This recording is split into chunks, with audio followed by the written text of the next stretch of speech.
security and user privacy from start to finish. Okay, let's dive right in. To really get why we need these Google APIs, it's best to see the platform through a user's eyes. So we're going to follow a typical event organizer through their workflow, right up to the point where they need to connect with their guests. So everything kicks off right here on the login screen. Our user logs in securely to their EventFlowPro account. This simple, secure login is actually the first step in a process that will eventually lead to the OAuth 2.0 authorization that we're about to break down. Once they're in, the organizer lands on their main dashboard. This is their command center, really, showing all the events they're currently managing. For this demonstration, we're going to jump into an event called the Annual Charity Gala to handle all of its guest communications. All right, now we're looking at the dashboard for that specific gala. There's a lot of information here, but the button we care about is response data. This is the gateway. Clicking this lets an organizer send out invitations and calendar invites, and those features are powered by Google. So this is the exact moment the user decides to start the OAuth 2.0 authorization process. So let's take a closer look at the authorization process itself. We've really designed this to be user-initiated and totally transparent.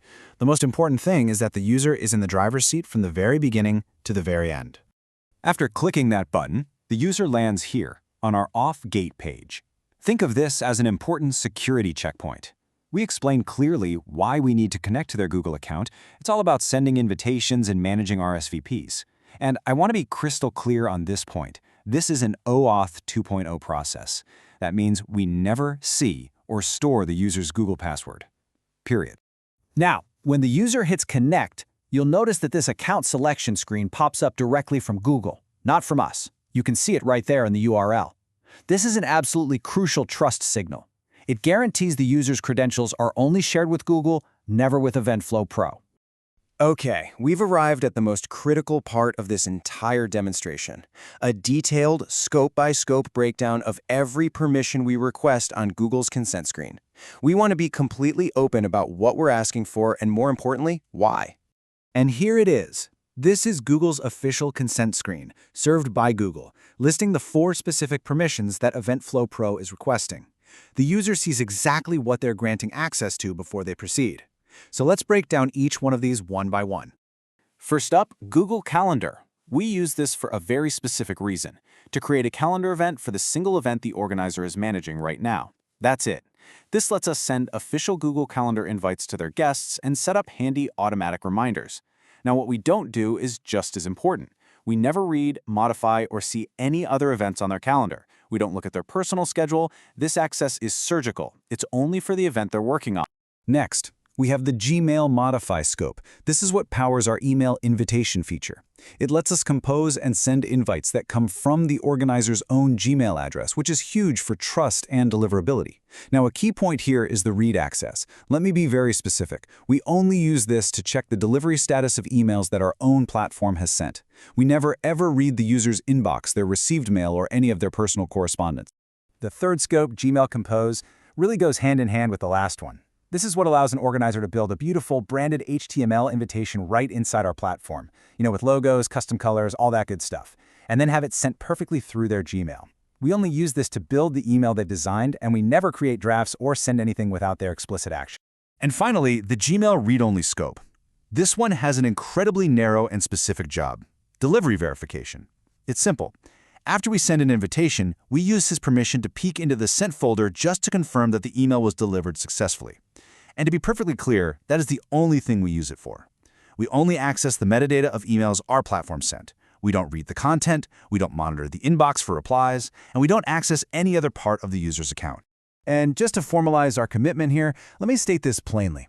EventFlowPro's use of information received from Google APIs adheres strictly to the Google API Services user data policy, and that absolutely includes the limited use requirements.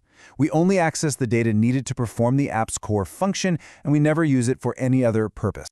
Okay, so we've talked a lot about the what and why of the permissions. Now, let's actually see it all come together in the user experience. This is where the rubber meets the road, showing exactly how those permissions are used in practice, just like we described. So here's that direct cause and effect. On the left, you've got the organizer inside our email management tool clicking send, and on the right, boom, there's the email in the guest's inbox. The important thing to notice is that it comes directly from the organizer's address, not some generic EventFlowPro address. This is those Gmail Modify and Compose scopes working together in perfect harmony. And here you can see the calendar integration doing its thing. On the left, the event has been automatically created in the organizer's Google Calendar, and when they click on it, that's the image on the right, they can see all the details we've populated, like the guest list and the reminders. It's a perfect example of how that calendar scope adds real tangible value for both the organizer and their guests. You know, security and transparency don't just stop after authorization. Google itself sends this automatic security alert directly to the user. This email confirms that EventFlowPro was granted access and, this is really important, it provides a direct link for the user to review and manage those permissions at any time. It keeps them firmly in control. And finally, let's talk about privacy and control. Granting access isn't some permanent one-time decision. The user is always in command and can revoke our access instantly whenever they choose. We make revoking access incredibly simple. There are two clear ways to do it. First, right inside our platform, there's a big Disconnect Gmail button that severs the connection immediately. And second, the user can always go straight to their Google account settings and remove access from there. Both methods are instant and both are effective. And here's what that looks like on Google's end. This is the standard Google account permissions page.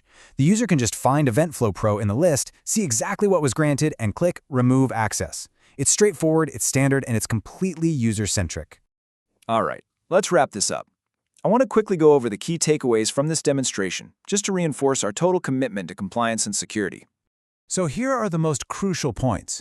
We use a secure OAuth 2.0 flow, and we never store Google passwords. Our use of scopes is limited strictly to event-specific tasks. We are fully compliant with the limited use policy. We never access personal data like your emails or general calendar events. And finally, the user has total control with the ability to revoke access anytime through two very simple methods. And that concludes our demonstration. We really hope this has provided complete transparency into how EventFlowPro integrates with Google's services.